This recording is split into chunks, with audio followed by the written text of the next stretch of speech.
नमस्कार विद्यार्थी मित्रांनो, आज आपण इयत्ता 10वी मध्ये गणित भाग 1 मधील तिसरे प्रकरण अंकगणिती श्रेणीमधील सराव संच क्रमांक 3.2 सोडून पाहणार आहोत. या आधीच्या व्हिडिओमध्ये आपण सराव संच क्रमांक 3.1 सोडून पाहिलेला आहे, तो तुम्ही पाहिलेला असेलच. तर आता आपण सराव संच क्रमांक 3.2 सोडवण्याची सुरुवात करूया. पण यामध्ये जो पहिला प्रश्न आहे तो कृती आहे. यामध्ये बघा, आपल्याला प्रश्न जो दिलेला आहे तो बघा, खालील दिलेल्या अंकगणिती श्रेणीवरून चौकटीत योग्य संख्या लिहा. आता इथे आपल्याला काही अंकगणिती श्रेणी दिलेल्या आहेत प्रत्येक उदाहरणामध्ये. याच्यामध्ये आपल्याला ज्या चौकटी दिलेल्या आहेत त्या चौकटी आपल्याला भरावायच्या आहेत. बघा, आता उदाहरण क्रमांक 1 मध्ये जी दिलेली अंकगणिती श्रेणी आहे तिथे बघा आपल्याला काय आहे, 1, 8, 15, 22 आणि पुढे ही कंटिन्युअस चालू राहणार आहे. बघा, यामध्ये आपल्याला ए ची किंमत काढायची आहे. ए म्हणजेच आपल्याला माहिती आहे हा अंकगणिती श्रेणीचे पहिलेच पद असते. बघा, या अंकगणिती श्रेणीमध्ये आपण पहिले पद पाहिले तर इथे 1 हे पहिले पद आहे. परिणामी आपल्याला इथे असे म्हणता येऊ शकते की ए ची किंमत 1 आहे. म्हणजेच पहिल्या चौकटीत काय आलं तर ए 1 आलेलं आहे. त्यानंतर आपल्याला T1 ची किंमत काढायची आहे. T1 म्हणजे सुद्धा पहिले पद असते. अंकगणिती श्रेणीचे पहिले पद हे आपल्याला ए किंवा T1 या दोन्ही अक्षरांनी आपल्याला दाखवता येते. आता T1 म्हणजेच 1 हीच किंमत इथे सुद्धा येणार आहे. व आता इथे आपल्याला T2 म्हणजेच दुसरे पद आहे इथे 8, हे दुसरे पद येणार. आणि तिसरे पद आपल्याला T3 ची किंमत विचारलेली आहे ती असणार आहे, बघा तिसरे पद किती आहे तर 15 आहे. म्हणजे या अंकगणिती श्रेणीमध्ये पहिल्या ज्या आपल्याला चौकटी आहेत तिथे बघा ए ची किंमत 1 मिळाली, T1 ची किंमत 1 मिळाली, T2 ची 8 आणि T3 ची 15 अशा प्रकारे आपल्याला ह्यांच्या किमती मिळालेल्या आहेत. आता आपण पुढचं जे आपल्याला या उदाहरणामध्ये आहे ते आपण सोडूया. बघा, इथे आपल्याला T2 वजा T1 ची किंमत काढायची आहे. सुरुवातीला T2 ची किंमत इथे लिहावी लागेल आणि T1 ची किंमत इथे लिहावी लागेल. बघा, T2 ची किंमत किती आहे तर 8 ही किंमत आहे T2 ची आणि T1 ची किंमत आहे 1. आता 8 वजा 1 जी किंमत येईल ती या चौकटीत लिहावी लागेल. 8 वजा 1 ची किंमत आपल्याला मिळते 7. परिणामी 7 ही पुढच्या चौकटीत किंमत येईल. बघा, आता पुढच्या स्टेपला इथे काय दिलेलं आहे, T3 वजा T2. T3 ची किंमत आपण इथे किती घेतलेली आहे तर 15 आणि T2 ची किंमत इथे किती आहे तर 8 आहे. 15तून 8 गेले तर आपल्याला वजाबाकी किती मिळते 7 मिळते. बघा, आता आपल्याला ह्या ज्या चौकटी आहेत त्या आपण भरलेल्या आहेत. त्यानंतर बघा, इथे आपल्याला काय विचारलेलं आहे तर डी ची किंमत विचारली. डी म्हणजेच डिफरन्स, सामान्य फरक. ह्या बघा, यातील आपण जो सामान्य फरक जो काढलेला आहे तो किती मिळालेला आहे तर 7 हा आपल्याला दोन्ही ठिकाणी सामान्य फरक आपल्याला मिळालेला आहे. अंकगणिती श्रेणीमध्ये सामान्य फरक समान असतो. इथे बघा, आपल्याला T2 वजा T1 ची किंमत 7 मिळालेली आहे, त्याचप्रमाणे T3 वजा T2 ची सुद्धा किंमत इथे 7 मिळालेली आहे. म्हणून डी ची किंमत इथे आपण 7 आहे असे येथे लिहिलेले आहे. आता आपण पहिली कृती सोडून झालेली आहे, आपण दुसऱ्या कृतीकडे वळणार आहोत. बघा, ही जी अंकगणिती श्रेणी दिलेली आहे ती बघा कशी आहे, 3, 6, 9, 12 अशा प्रकारे ही कंटिन्युअस पुढे चालत राहणारी अंकगणिती श्रेणी आहे. आता यामध्ये आपल्याला पहिल्यांदा T1 ची किंमत काय आहे ती काढायची आहे. T1 ची किंमत बघा, T1 म्हणजेच पहिले पद इथे किती आहे तर 3 आहे. पहिल्या चौकटीत 3 आले. T2 ची किंमत आपल्याला काढायची आहे. T2 ची किंमत इथे बघा 6 आहे, दुसरे पद 6 आहे. परिणामी इथे T2 ची किंमत 6 येणार आहे. त्यानंतर बघा, T3 ची आपल्याला किंमत काढायची आहे. T3 ची किंमत म्हणजे तिसरे पद 9 आहे इथे, ते म्हणजेच आपण ह्या चौकटीत 9 लिहिणार आहोत. पुढे बघा, T4 ची आपल्याला किंमत काढायला सांगितली आहे. T4 बरोबर चौथे पद म्हणजेच 12 ही किंमत इथे येणार आहे. बघा, आता आपल्याला T1, T2, T3 आणि T4 च्या किमती आपण काढलेल्या आहेत. यावरून आपल्याला इथे काय सोडवायचं आहे तर T2 वजा T1 म्हणजे दुसऱ्या पदातून पहिले पद वजा करायचे. याची डायरेक्ट आपल्याला किंमत लिहायची. बघा, आता दुसरे पद काय आहे तर 6 आहे. यातून पहिले पद 3, 6 मधून 3 वजा केले तर इथे आपल्याला 3च मिळतील. 6 वजा 3 3. तसेच आपल्याला इथे बघा काय विचारलंय, T3 वजा T2. T3 ची किंमत इथे 9 आहे आणि T2 ची किंमत 6 आहे. T3 म्हणजेच 9 आणि T2 म्हणजे 6. 9 वजा 6 आपल्याला इथे सुद्धा 3 हीच किंमत इथे मिळेल. बघा, आता आपल्याला पुढे डी ची किंमत म्हणजे सामान्य फरक इथे किती आहे असं विचारलेलं आहे. डी ची किंमत आपल्याला सहजपणे सांगता येऊ शकते, ती म्हणजेच सलग येणाऱ्या दोन पदांमधील फरक आहे तो म्हणजेच किती 3 आहे. इथे आपल्याला तिन्ही चौकटींमध्ये 3 मिळालेले आहेत. पुढच्या तिन्ही चौकटींमध्ये 3 मिळालेले आहेत. अशा प्रकारे आपली ही जी दुसरी कृती आहे ती सोडवून झालेली आहे. आता येथे आपण पुढच्या कृतीकडे वळणार आहोत. कृती क्रमांक 3 कडे वळूया. बघा इथे आपल्याला ही जी श्रेणी दिलेली आहे अंकगणिती श्रेणी ती कशी आहे बघा. -3, -8, -13, -18 आणि ही पुढे अशीच चालू राहणारी श्रेणी आहे. बघा आता इथे आपल्याला T1 ची किंमत काढायची आहे. T1 बरोबर इथे -3 आहेत ते आपण लिहूया. T2 म्हणजे दुसरे पद आहे. T2 ची किंमत इथे येणार -8. त्यानंतर बघा T3 ची किंमत म्हणजेच तिसरे पद -13 आहेत. आणि T4 ची किंमत आपल्याला सांगितलेली आहे ती म्हणजेच काय आपण इथे लिहिणार तर -18 ही किंमत T4 ची येणार. बघा आता आपण T1, T2, T3 आणि T4 या चारही किमती लिहिलेल्या आहेत. पुढे बघा आता आपल्याला पुढे काय विचारलेलं आहे तर T2 वजा T1 ची किंमत आपल्याला काढायला सांगितलेली आहे. T2 ची किंमत किती आहे तर -8 आहे वजा T1 ची किंमत -3. -8 वजा -3 इथे बघा ऋण एकत्र येऊन -3 होणार आहेत म्हणजे -8 अधिक 3 लहान संख्येतून मोठी संख्या वजा होणार आहे ते आणि इथे येणार -5 ही किंमत येणार. तसेच बघा इथे T3 वजा T2 T3 ची किंमत आहे -13 वजा -8 ऋण एकत्र येऊन -8 होतील म्हणजेच -13 वजा 8 इथे सुद्धा आपल्याला -5 हीच किंमत मिळेल. बघा इथे आपलं T2 वजा T1 ची किंमत -5 मिळालेली आहे. त्याचबरोबर T3 वजा T2 ची सुद्धा किंमत आपल्याला -5 हीच मिळालेली आहे. तर आता आपण काय करूया A ची किंमत पुढे जे आपल्याला विचारलंय ते सोडूया. A ची किंमत म्हणजेच काय तर येथील पहिले पद काय आहे तर इथे -3 म्हणजेच A ची किंमत आपल्याला इथे मिळालेली आहे -3 आणि D म्हणजे सामान्य फरक जो आपल्याला मिळालेला आहे -5. अशा प्रकारे हे उदाहरण सोडवता येऊ शकेल. आता आपण चौथ्या उदाहरणाकडे वळूया. चौथे जे उदाहरण आहे त्यामध्ये जी श्रेणी दिलेली आहे ती बघा 70, 60, 50, 40 आणि अशा प्रकारे ही श्रेणी पुढे पुढे चालू राहणार आहे. यामध्ये बघा जर आपण T1 ची किंमत काढायची म्हटली तर पहिले पद इथे आपल्याला काय दिलेलं आहे तर 70. T1 ची किंमत 70 मिळाली. T2 ची किंमत बघा दुसरे पद म्हणजेच 60. T3 ची किंमत तिसरे पद म्हणजेच 50 मिळालेली आहे. बघा T1 ची किंमत 70 मिळालेली आहे, T2 ची किंमत 60 मिळालेली आहे आणि T3 ची किंमत 50 मिळालेली आहे. तिन्ही किमती आपल्याला मिळालेल्या आहेत. आता आपण A ची किंमत काढूया. A म्हणजेच यातील पहिले पद 70 आहे म्हणजेच A बरोबर इथे या चौकटीत 70 येणार आणि D ची किंमत काढायची. आता D ची किंमत काढत असताना क्रमाने येणाऱ्या दोन पदांमधील फरक ही D ची किंमत असते. आता बघा T1 ची किंमत आहे 70, T2 ची 60. 60 वजा 70 जर केलं तर लहान संख्येतून मोठी संख्या इथे आपण वजा करणार आहोत म्हणजेच उत्तराला ऋण चिन्ह येईल. इथे आपल्याला -10 मिळतील. बघा इथे आपलं पहिलं जे उदाहरण आहे ते सोडून झालेलं आहे. बघा ही कृती होती, अतिशय सोपी अशी कृती होती. आता आपण दुसऱ्या उदाहरणाकडे वळणार आहोत. दुसरे जे उदाहरण आहे ते बघा काय आहे. खालील क्रमिका अंकगणिती श्रेणी आहे का ते ठरवा. असेल तर त्या श्रेणीचे 20वे पद काढा. आता आपल्याला एक क्रमिका दिलेली आहे. ही क्रमिका अंकगणिती श्रेणी आहे किंवा नाही हे आपल्याला ठरवायचे आहे. आता हे ठरवण्यासाठी आपण सुरुवातीला काय करणार तर येथे ही जी अंकगणिती श्रेणी दिलेली आहे, क्रमिका दिलेली आहे ती बघा -12, -5, 2, 9, 16, 23, 30 अशा प्रकारे ही दिलेली आहे. याच्यामध्ये आपण काय करणार तर T1, T2, T3 अशा किमती घेऊया.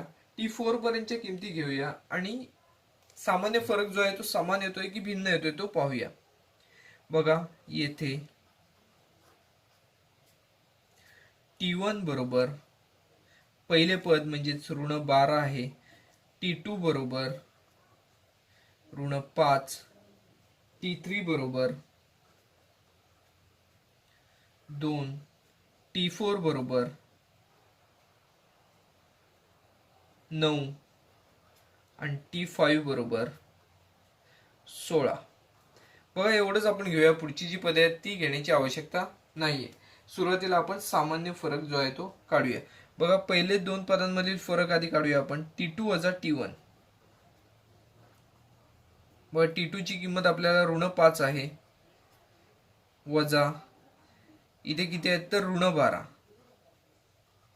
बघा आता इथे आपण विचार केला तर ऋण 5 वजा ऋण 12, वजा वजा एकत्र येऊन धन झाले, म्हणजे ऋण 5 अधिक 12 म्हणजे 12 वजा 5. इथे आपल्याला जो फरक आहे तो मिळतोय धन 7 चा फरक इथे आपल्याला मिळेल. इथे बघा हे ऋण ऋण एकत्र येऊन धन झाले, म्हणजे धन 12 वजा 5 7 आलेले आहेत. आता इथे आपलं पहिल्या दोन पदांमधील फरक जो आहे तो 7 मिळालेला आहे. पुढच्या दोन पदांमधील फरक बघूया. T3 वजा T2 करून बघूया. T3 ची किंमत आहे 2 वजा T2 ची किंमत ऋण 5. इथे सुद्धा बघा ऋण ऋण एकत्र येऊन धन होणार आहे, म्हणजे 2 अधिक 5 होतील, म्हणजेच इथे सुद्धा आपल्याला फरक 7 मिळेल. 2 आणि 5 ची बेरीज 7 आहे. परिणामी आपल्याला या दोन्हींमधला जो फरक आहे, पहिल्या 3 पदांमध्ये पहिल्या 2 पद त्याच्या पुढची 2 पद यांच्यातील फरक जो आहे तो समान मिळालेला आहे. आपण अजून पुढच्या 2 पदांच्या बाबतीत विचार करूया. बघा आता T4 वजा T3 करून बघूया. T4 वजा T3 बरोबर T4 ची किंमत आहे 9 वजा T3 ची किंमत आहे 2. 9तून 2 गेले तर आपल्याला इथे सुद्धा 7 मिळतोय. अजून बघा T5 वजा T4. T5 मधून T4 वजा केले व T5 ची किंमत आहे 16 वजा T4 ची किंमत आहे 9. 16तून 9 वजा केले तरी सुद्धा इथे आपल्याला 7 हीच संख्या मिळेल. परिणामी बघा आपल्याला इथे सामान्य फरक जो आहे तो स्थिर मिळतोय. सामान्य फरक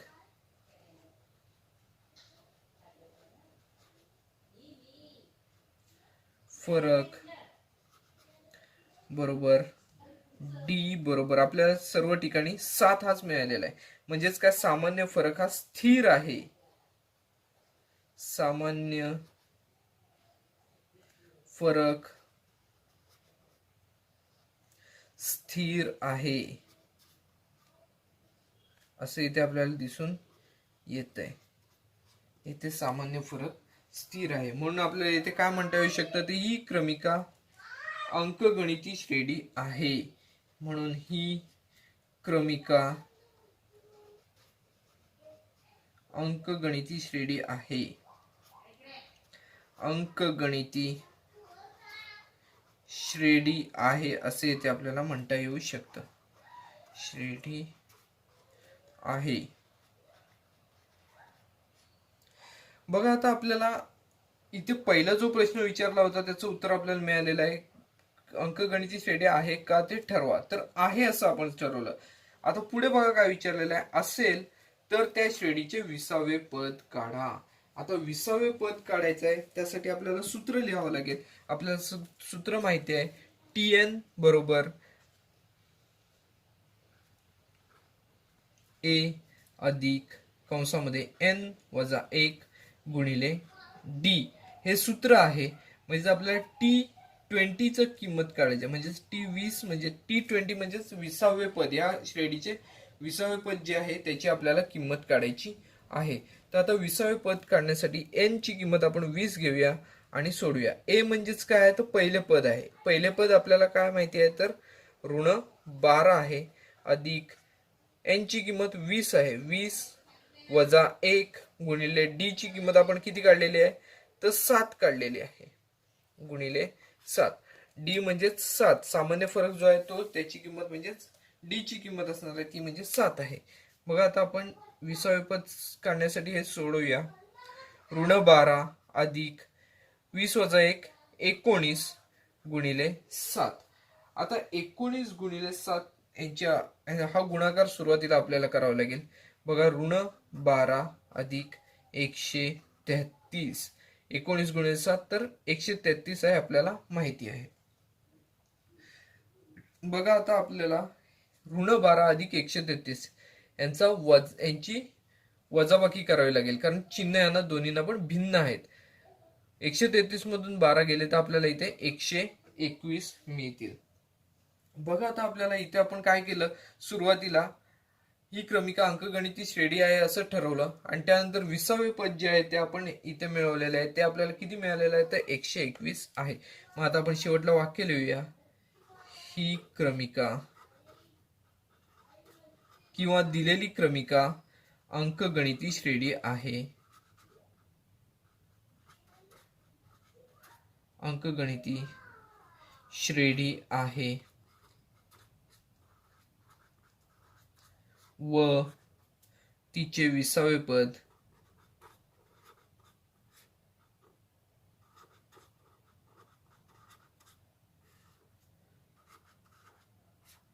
121 आहे.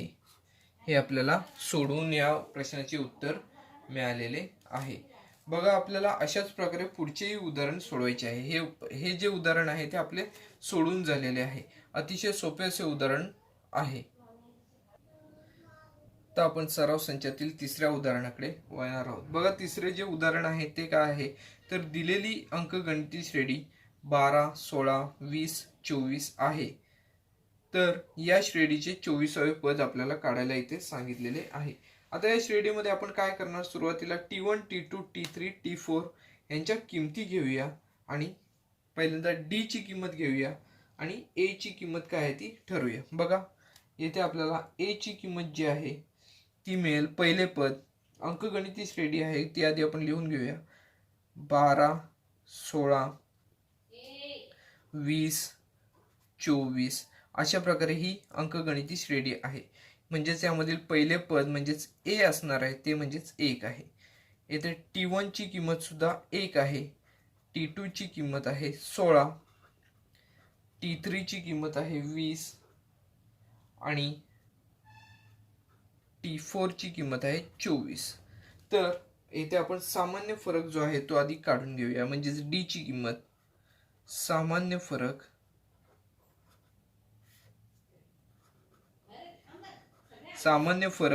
D बरोबर T2 वजा T1 बरोबर T2 ची किंमत आहे इथे 16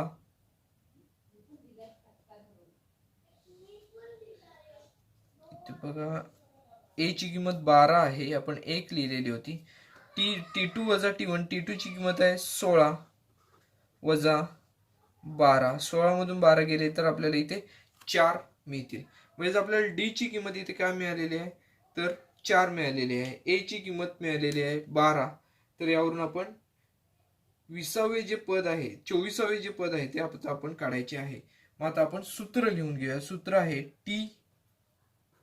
Tn बरोबर A अधिक कंसामध्ये n वजा 1 गुणिले D हे आहे ते सूत्र आहे. मग आता आपल्याला 24वे पद काढायचे म्हणजेच n ची किंमत इथे आपल्याला 24 घ्यावी लागेल. T24 बरोबर A ची किंमत आहे इथे 12 अधिक n ची किंमत 24 वजा 1 गुणिले D ची किंमत आहे 4. बघा, आता हा आपण गुणाकार करून पाहूया.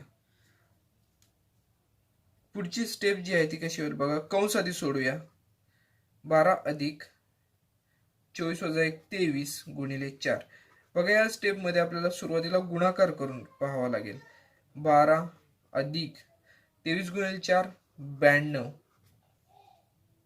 12 अधिक 92 आपल्याला इथे मिळतील 104.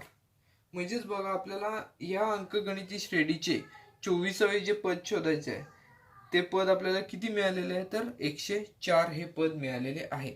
म्हणून आपण इथे काय लिहिणार तर म्हणून दिलेल्या अंकगणितीचे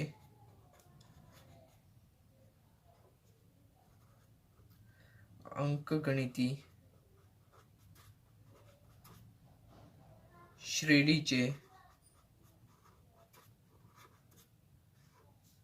24वे पद 104 आहे. बघा, अशा प्रकारे हे जे उदाहरण आहे सराव संचातील उदाहरण क्रमांक 3 आहे ते सुद्धा अतिशय सोपे असे उदाहरण आहे. तर आपल्याला हे सूत्राच्या सहाय्याने सहजपणे सोडवता येऊ शकते. सुरुवातीला आपण काय केलेले आहे तर आपण यावरून ही जी अंकगणिती श्रेणी मिळाली त्यावरून आपण A ची किंमत घेतली T1 T2 T3 T4 ह्यांच्या सुद्धा किमती घेतल्या. यावरून आपण सामान्य फरक म्हणजे डी ची किंमत जी आहे ती आपल्याला आपण काढून घेतलेली आहे. त्यानंतर सूत्र जे आहे एनवे पद काढण्याचे सूत्र म्हणजेच TN बरोबर A अधिक N वजा 1 गुणिले D हे सूत्र वापरले. या सूत्रामध्ये किमती भरून आपण आपल्याला जे 24 नंबरचे पद काढायचे होते, 24व्या नंबरचे पद ते आपण सहजपणे येथे मिळवलेले आहे. आता आपण सराव संचातील चौथ्या उदाहरणाकडे वळूया. सराव संचातील चौथे उदाहरण आहे ते बघा काय आहे तर खालील अंकगणिती श्रेणीचे 19वे पद काढा. येथे आपल्याला जी पदे दिलेली आहेत ती बघा. अंकगणिती श्रेणी आहे ती 7, 13, 19, 25. यावरून आपण पहिल्यांदा ए ची किंमत काढूया. ए बरोबर 7 ही किंमत आपल्याला मिळेल. T1 ची किंमत घेऊया 7. T2 बरोबर 13 दुसरे पद. T3 बरोबर 19 आणि T4 बरोबर 25 ही किंमत आपल्याला मिळेल. बघा आता आपण ए आणि त्याचबरोबर पुढची जी पदे आहेत त्यांच्या किमती घेतलेल्या आहेत. आता सुरुवातीला आपण सामान्य फरक जो आहे तो काढूया.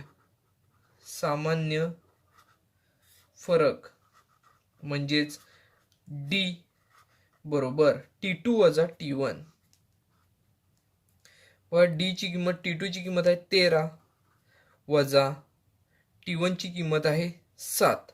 13तून 7 गेली तर आपल्याला सामान्य फरक जो आहे तो 6 मिळेल. म्हणजेच इथे डी ची किंमत आपल्याला 6 आहे असं मिळून आलेलं आहे. तर आता आपण पुढच्या स्टेपकडे वळूया. ते म्हणजेच सूत्र आपल्याला लिहावे लागेल. सूत्र आहे अंकगणिती श्रेणीचे एनवे पद काढण्यासाठी जे सूत्र आहे ते बघा काय आहे तर TN बरोबर A अधिक कंसामध्ये N वजा 1 गुणिले D. सूत्रामध्ये आपण किमती भरूया. आपल्याला 19वे पद काढायचं आहे म्हणजे N ची किंमत इथे 19 असणार आहे. T19 बरोबर A ची किंमत आहे 7 अधिक कंसामध्ये 19 वजा 1 गुणिले D ची किंमत आहे 6. बघा T19 बरोबर 7 अधिक 19 वजा 1 18. 18 गुणिले 6 ह्याच्यामध्ये आपल्याला सुरुवातीला गुणाकार करावा लागेल. बघा 7 अधिक 18 गुणिले 6 18 सन 108. 108 आपल्याला मिळेल. बघा 108 अधिक 7 जर आपण विचार केला तर 115 हे आपल्याला मिळेल. म्हणजेच काय तर ह्या अंकगणिती श्रेणीचे जे 19वे पद आहे ते आपल्याला इथे सहजपणे मिळून जाईल. ते किती असेल तर 115 आहे. म्हणून दिलेल्या अंकगणिती श्रेणीचे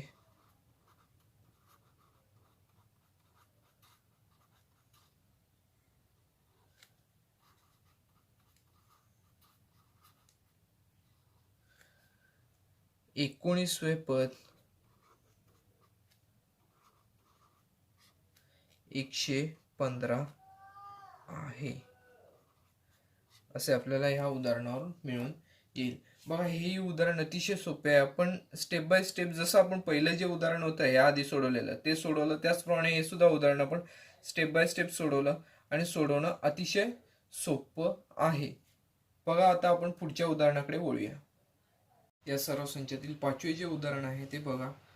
खालील अंकगणिती श्रेणीचे 27वे पद काढा असा आपल्याला प्रश्न विचारलेला आहे आणि ती श्रेणी जी आहे ती दिलेली आहे बघा 9, 4, ऋण 1, ऋण 6, ऋण 11. आता या अंकगणिती श्रेणीमध्ये आपण A, T1, T2 ह्यांच्या किमती घेऊया. या अंकगणिती श्रेणीत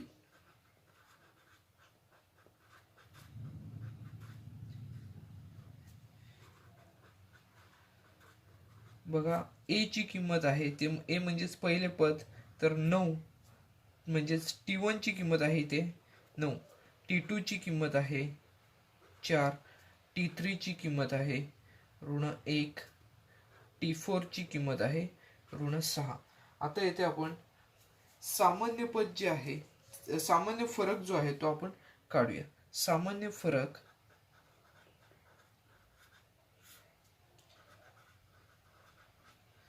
बरोबर T2 वजा T1. T2 ची येथे किंमत किती आहे तर 4 आहे, वजा T1ची किंमत आहे 9. बघा इथे लहान संख्येतून मोठी संख्या वजा करतोय म्हणजेच उत्तराला ऋण चिन्ह येणार. 9तून 4 गेले 5 शिल्लक राहतील. म्हणजेच इथे आपल्याला सामान्य फरक म्हणजेच डी ची जी किंमत आहे ती आपल्याला इथे ऋण 5 मिळालेली आहे. आता आपण सूत्र लिहून घेऊया. Tn बरोबर a अधिक कंसामध्ये n वजा 1 गुणिले d. सूत्रामध्ये किमती भरून बघा. T27 ची आपल्याला किंमत काढायची आहे.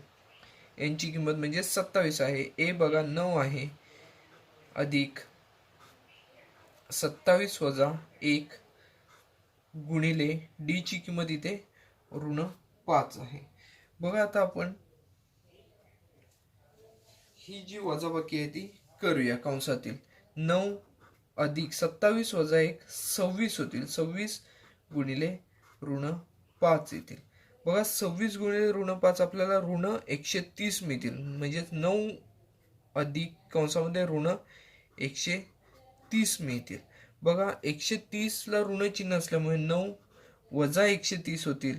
म्हणजे याचं उत्तर आपल्याला मिळेल 130 वजा 9 121 आणि ऋण ह्याला चिन्ह राहील. म्हणजेच आपल्याला ह्या अंकगणिती श्रेणीचे 27वे जे पद आहे ते किती मिळाले तर 121 आहे असे मिळालेले आहे. म्हणून दिलेल्या अंकगणिती श्रेणीचे